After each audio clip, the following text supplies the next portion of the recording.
bisa berjuang dengan media sosialnya, berjuang dengan media sosialnya. Jangan anggap enteng, saudara.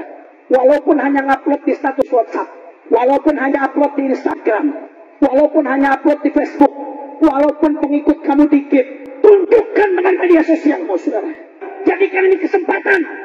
Jadikan perhatian kamu terhadap Palestina di media sosialmu sebagai penggugur dosa-dosamu yang telah lampau di media sosial, saudara. Tunjukkan kepedulian, upload di status WhatsApp, upload di media sosialmu yang lain. Allah nggak lihat hasil yang kamu lakukan, tapi yang Allah lihat usaha yang kamu lakukan. Barang siapa menyampaikan satu ilmu saja dan ada orang yang mengamalkannya, maka walaupun yang menyampaikan sudah tiada, ia akan tetap memperoleh pahala.